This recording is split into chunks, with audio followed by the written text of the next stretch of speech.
Bonjour à tous, je suis Kevin Gall, ministère prophétique. Nous sommes le 22 avril 2021, il est 18h25. Je voulais continuer aujourd'hui à exhorter et à avertir selon ce que le Seigneur me met à cœur et ce que je reçois dans mon esprit, étant conduit également par les Écritures. J'aimerais poursuivre les messages que je vous ai donnés maintenant depuis une semaine sur la notion d'hypocrisie et de jugement de Dieu contre l'Église, contre les nations, mais contre l'Église également. Et j'ai envie de vous dire, premièrement, contre l'Église. J'ai autorité de dire que le Seigneur m'a commissionné pour vous avertir que nous ne sommes pas enlevés avant l'apparition de l'Antéchrist et la grande tribulation. Non seulement j'ai autorité, mais j'ai le devoir. Je l'avais expliqué dans une vidéo il y a plusieurs années, puisqu'un ange du Seigneur était entré dans mon cabinet de travail au moment où j'étais assoupi. Il a levé la main, il a rabaissé, j'ai été projeté, et quand je me suis réveillé, j'ai entendu dans mon esprit « Va délivrer mon peuple ». C'était le Seigneur qui avait envoyé son ange. Depuis ce jour, j'ai passé beaucoup de temps dans les exhortations et les avertissements pour convaincre les uns et les autres que nous n'étions pas enlevés avant l'apparition de l'Antéchrist, et que ceci était une doctrine satanique. Malheureusement, beaucoup de pasteurs n'entendent pas, n'écoutent pas et sont voilés par rapport à la saine doctrine, par rapport à ce point en particulier. Aussi, je vous invite maintenant à sortir les textes, nous allons continuer à rabâcher les mêmes choses, parce que la séduction sera grande et terrible. Et ce n'est pas au milieu de l'apostasie, en fréquentant des gens qui sont ignorants, aveugles, sourds, incrédules, que vous arriverez à sortir du séjour des morts. Ce n'est pas en fréquentant des hypocrites que vous allez réussir à sortir de l'hypocrisie vous-même, puisque le Seigneur l'a ordonné. Il ordonne à son peuple de se mettre à part maintenant, et de se repentir de cette hypocrisie, où maintenant c'est la foire, c'est le cirque. Il y a trop de vedettes dans l'église, il y a trop de starlettes dans l'église, il y a trop de m'as-tu vu. Je vous annonce que Dieu va rabaisser sévèrement tout ça. Il va même le rabaisser jusqu'au séjour des morts. Matthieu 24, verset 7. Une nation s'élèvera contre une nation, et un royaume contre un royaume, et il y aura en divers lieux des famines et des tremblements de terre. Tout cela ne sera que le commencement des douleurs. Verset 9. Vous le surlignez, ce verset. Alors on vous livrera au tourment, et l'on vous fera mourir, et vous serez haïs de toutes les nations à cause de mon nom. Donc il est bien question ici du temps que nous vivons, où l'évangile s'est répandu dans toutes les nations, et toutes les nations vont être conduites par le diable maintenant, au-dessus il y a Dieu, pour haïr les chrétiens.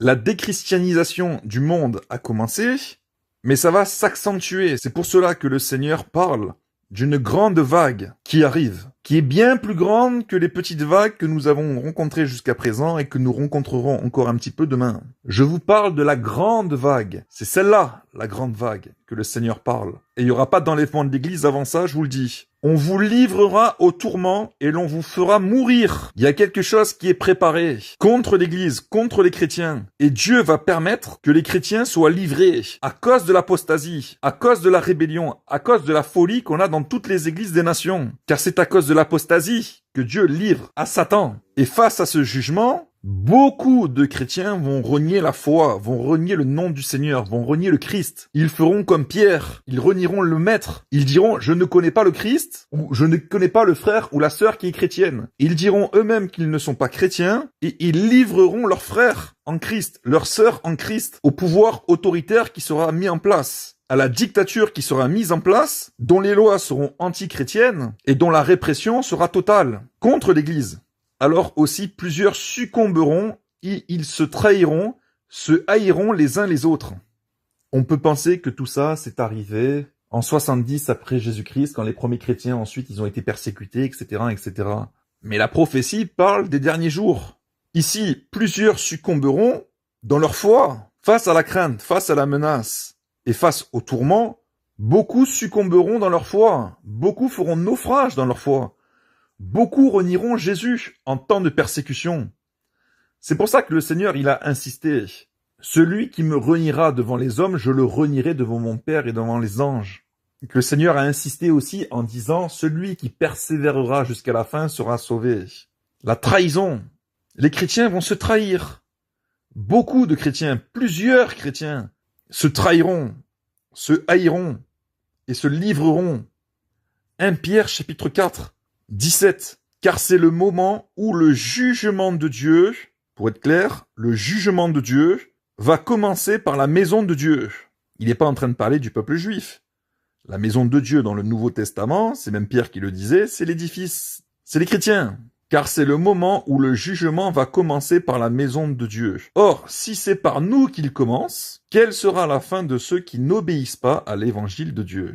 Satan a tordu ces textes en disant qu'il allait y avoir un enlèvement de l'Église, avant la grande répression, avant le jugement de Dieu contre son peuple. Satan fait tout pour ne pas vous préparer à ce qui arrive, à ce qui est préparé, à ce qui est caché, mais dont le compte à rebours a commencé. Et c'est aussi pour ça que Dieu envoie des songes à beaucoup de gens concernant l'enlèvement imminent de l'Église. Je répète, ce n'est pas le temps de l'enlèvement de l'Église, puisque tous les signes concernant l'enlèvement de l'Église n'ont pas encore eu lieu, loin de là. Mais par le jugement de Dieu dans la maison de Dieu, le Seigneur est en train de dire « J'arrive, je reviens », comme pour susciter la crainte, comme pour pousser tous les chrétiens des nations à se repentir avant le jugement, pour en sauver quelques-uns. Vous comprenez la différence des deux choses? Pourquoi l'apôtre Paul pensait, croyait, que les chrétiens allaient être enlevés en son temps à lui? Parce que les chrétiens aussi, ils recevaient à son époque des songes concernant l'enlèvement de l'Église.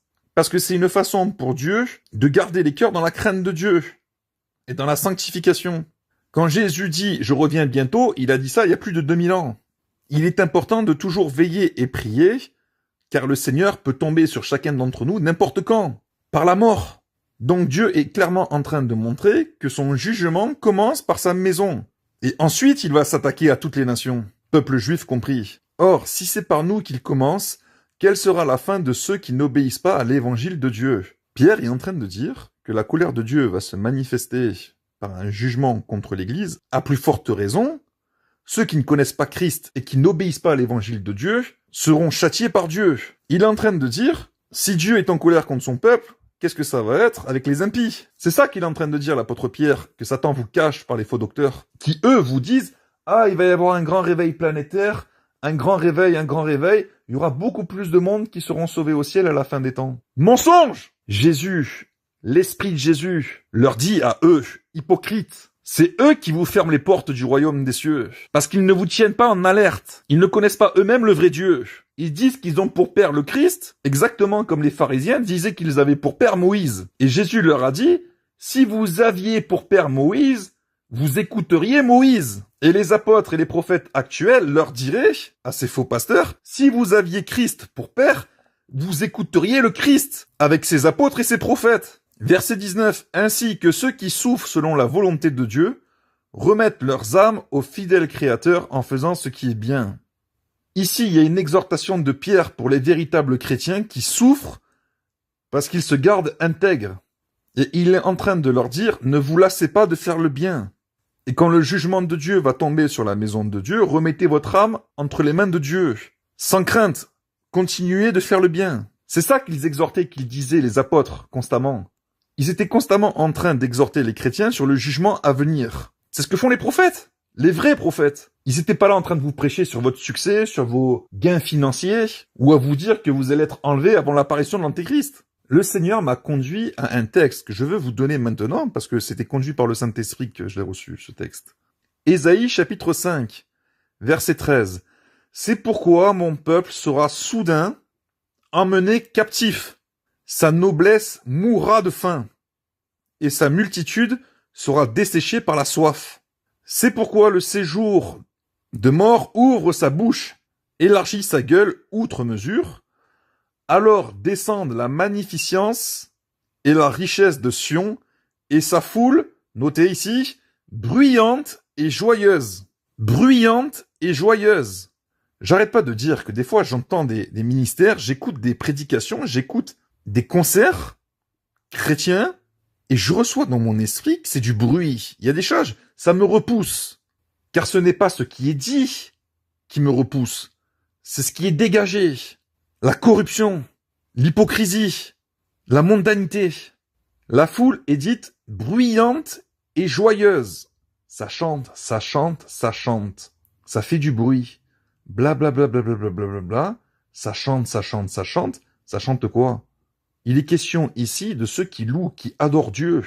On est en train de parler de Sion ici, de sa magnificence, de sa richesse, qui descend dans le séjour des morts. Les petits seront abattus, les grands seront humiliés.